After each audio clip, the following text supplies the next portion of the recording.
तो जो आज मैं करा रहा हूँ क्लास 10th सपोर्टिंग मटेरियल 2024-25 के MCQ सेक्शन ए है ये।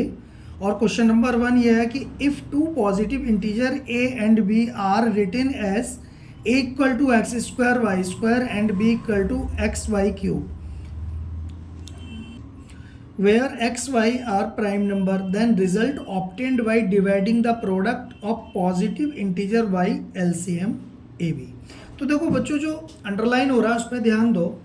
Result obtained by dividing the product of positive integer, यानी कि इन दोनों का जो प्रोडक्ट है यानी मल्टीप्लाई करना है और इसको इसके LCM से डिवाइड करना है, फिर बस हो जाएगा।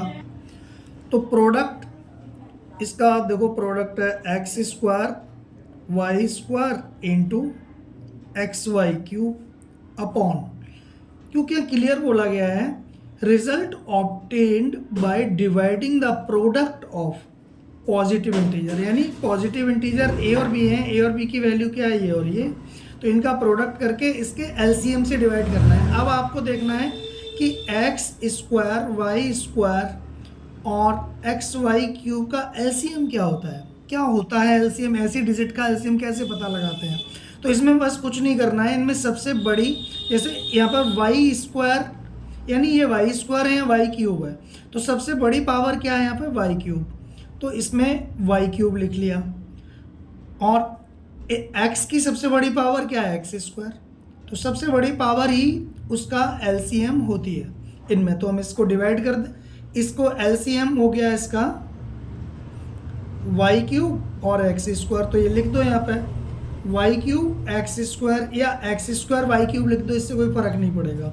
तो काटो, देखो इससे ये कैंसिल हो गया और एक्स स्क्वायर से एक्स स्क्वायर कैंसिल हो गया, बचा क्या एक्स वाई स्क्वायर, ये बचा, या वाई स्क्वायर एक्स। अब एक्स वाई स्क्वायर आप देख लो इसमें कहीं लिखा है, तो ये वाला बी आपका ऑप्शन सही है और ये आंसर हो गया। कितना आसान है, ठीक है, ये हो गया। अब दूसरा वाला क्वेश्चन करते हैं बच्चों। ये देखो दूसरा क्वेश्चन एपी यानी अर्थमेटिक प्रोग्रेशन चैप्टर 5 से रिलेटेड है। If p minus 1 p plus 1 and 2p plus 3 are 3 consecutive term of an AP, यानी जो 3 टर्म दिए हुए हैं ये और ये किसी एपी के टर्म है, तो हमें p की वैल्यू फाइंड करनी है। देखो करते हैं इसको, तीनों टर्म लिख लो, p माइनस 1 और p प्लस 1 और 2p प्लस 3।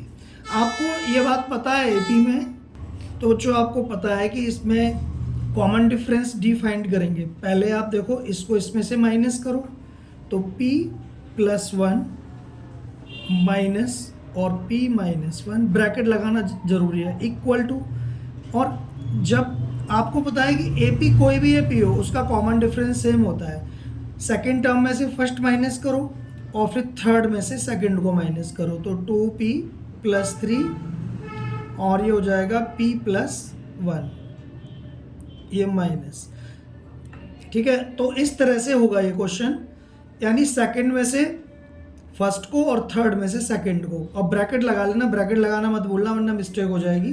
तो इसको सॉल्व करो, p plus 1 minus p plus 1 minus minus plus हो गया, ब्रैकेट खुलेगा तो इक्वल टू 2p प्लस 3 और माइनस p और माइनस प्लस माइनस 1। तो देखो यहाँ पर माइनस p से प्लस p कैंसिल हो गया, 1 और 1 2 हो गया, ये 2p में से p जाएगा तो p बचेगा, और 1 में से 3 में से 1 जाएगा तो 2 बचेगा प्लस का, ये 2 इधर ले आओ तो 2 ये तो है ही, और ये वाला माइनस 2 इक्वल टू p, तो 2 से 2 कैंसिल हो गया, तो यहाँ से आ जाएगा, ये तो 0 हो गया ना p, तो p इक्वल टू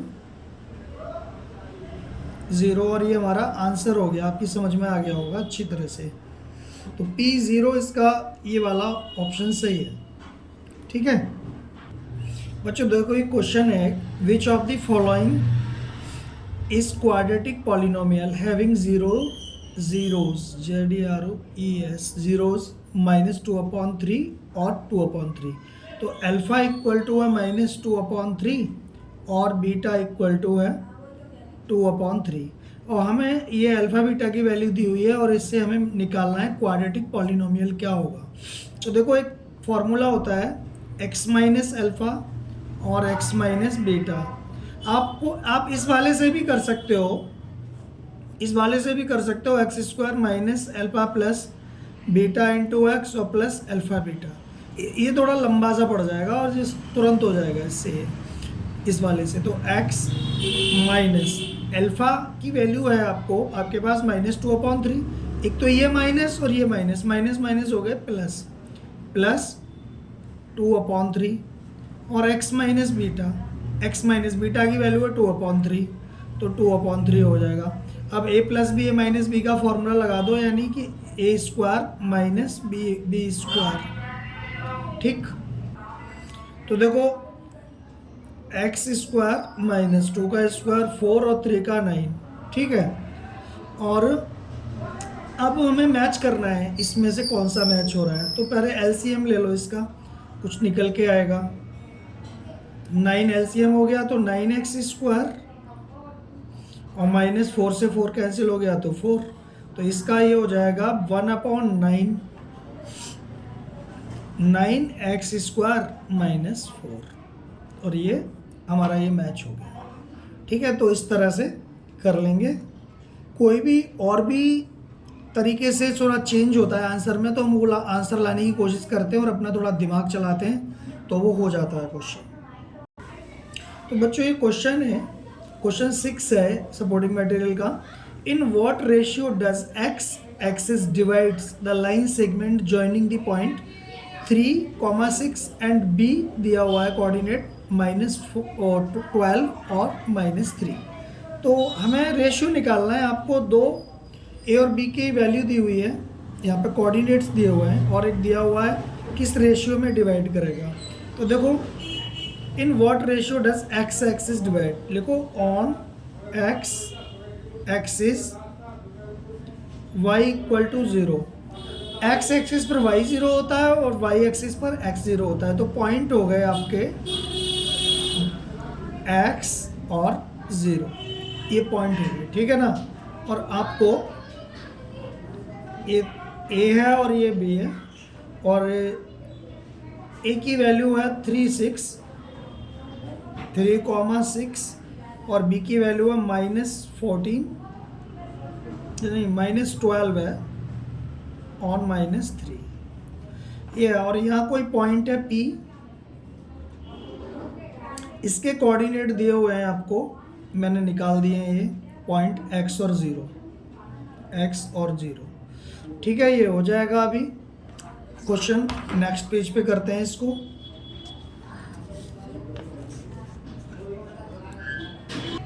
तो बच्चों में लिखेंगे लेट रेशियो के रेशियो 1, ये तो मानते हैं ये m1 है और ये m2 होता है, और ये x1 y1 और ये x2 y2। तो देखो हमें y की वैल्यू निकालनी, वो y कोऑर्डिनेट का यूज़ करना है। तो जो सेक्शन फार्मूला y में होता है कि x में होता है, तो y का यूज़ करेंगे क्योंकि y की वैल्यू दी हुई है हमको, यहाँ पे x की दी हुई नहीं है, तो हमारा फिर निकल नहीं पाएगा रेशियो। तो जो ये y की वैल्यू पता है, तो m1 y2 plus m2 y1 upon m1 plus m2। तो अब बारी बारी से वैल्यू पुट करेंगे। y की वैल्यू 0 है तो 0 रख दिया, m1 की वैल्यू है k, रेशियो y2 की वैल्यू है -3, k मल्टीप्लाई है ना m1 y2, रेशियो नहीं है, y2 की -3 और प्लस m2 की वैल्यू है 1, m2 y1 की वैल्यू ये है 6 और अपॉन k प्लस 1। तो बच्चों यहाँ पर 0 का मल्टीप्लाई किया k प्लस 1 से क्रॉस मल्टीप्लाई, तो ये आ गया इक्वल टू -3k और प्लस 6, तो ये सारा 0 हो जाएगा। 0 इक्वल टू आ गया -3k और प्लस 6, k इधर 6 इधर लाओ, -6 हो जाएगा इक्वल टू -3k, माइनस से माइनस कैंसिल, तो k की वैल्यू हो जाएगी 6/3 इक्वल टू 2 और ये 1, तो ये 2:1 आ गया। ठीक है ना, 2:1 हमारा आंसर है। अब हम देखते हैं 2:1, ये वाला है डी। तो हमारा डी वाला ऑप्शन सही है, ये डी ऑप्शन सही है। समझ गए होंगे, आप देख लीजिए किस तरह से मैंने इसका सॉल्यूशन किया है। और ये पहले क्वेश्चन 2-3 मार्क्स में भी आता था, अब ये ऑप्शनल में आने लगा है। तो आप थोड़ा सा, मैं तो आपको समझा रहा हूँ इसलिए टाइम लग रहा है, लेकिन फिर भी इतना टाइम नहीं है। 4 क्वेश्चन में मेरे लग गए हैं 10 मिनट, तो 4 2 2.5 लगा है, तो 2.5 मिनट का ही टाइम होता है। वैसे आप इसको 2 मिनट में भी कर लेते हो सारे क्वेश्चन, कोई जल्दी हो जाता है, कोई कम हो टाइम में हो जाता है। किसी में तो 2 मिनट लग जाएंगे, किसी 2.5 लग जाएंगे, किसी में 3 भी लग सकते हैं, किसी में आपको 20 सेकंड भी लग सकते हैं, 10 सेकंड भी लग सकते हैं। बस जज करके भी आप आंसर दे सकते हो। तो ये तरीका है, ठीक है।